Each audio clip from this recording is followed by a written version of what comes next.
আসসালামু আলাইকুম। এই দোকানের আরেকটা ভিডিও আমি আপলোড দিয়েছি, আপনারা অনেকেই দেখেছেন, যে শারাস্তি উপজেলার খিলাবাজার ইউনিয়ন পরিষদের সামনে ফ্যাশন গ্যালারিতে ভিডিওটা আপলোড দেওয়ার পরে অনেকে যোগাযোগ করেছিল, অনেকে খুচরা মালামাল নিতে চেয়েছিল।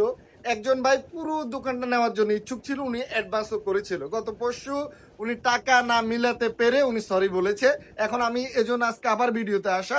তো এসিন ভাই, আপনার কোন সিস্টেম আপনি বিক্রিটা করতে চাচ্ছেন? আমি চাচ্ছি যে ভাই আমার যে মালামালগুলো দেখছেন সবগুলা উপরে স্লিং হইতে লাইট টাইট হইতে একদম ডেকোরেশনের যে মালগুলা এই তাকগুলা হইতে তারপর হচ্ছে যেমন এই বোর্ডগুলো এগুলো কিন্তু ভালো মানের বোর্ড দিয়ে আমি করেছি।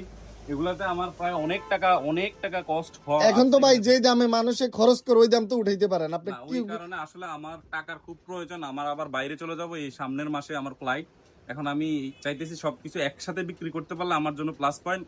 অনেক কম দামে আমি সেল করে দেবো। যেমন হচ্ছে যদি এটার দাম আসে 10 লাখ টাকা, তাহলে আমি দিব মাত্র শুধু মানে 50% চেয়ে আরো অনেক কম, 80% চেয়েও কম। যেমন হচ্ছে আপনার 2 থেকে 2.5 লাখ টাকার ভিতরে আমার এই মালগুলো আমি সব এত টাকা খরচ করে এই টাকা এখন বিক্রি আমার এখানে খরচ অলরেডি 15 লাখ টাকার উপর আমি ইনভেস্ট করেছি। এখন আমার মানে অতিরিক্ত টাকা প্রয়োজন আমার বিদেশ যাওয়ার জন্য। এখন টাকা মিলাইতে পারতেছি না, ওই জন্য আমি চাইতেছি দোকানটা কম দামে হলো সেল করে সবকিছু এই যে সামনের গ্লাস হতে উপরে সিলিং হইতে একদম যা আছে এভরিথিং সব। মানে আপনি একটা আইডিয়া দেন তো, কত হইলে এই দোকানের মালামালটি বিক্রি করবেন? আমি চাচ্ছি 2.5 লাখ টাকা আর কি। মানে এই 10-15 লাখ টাকা খরচ করে মাত্র 2.5 লক্ষ টাকা হইলে বিক্রি করে দিব।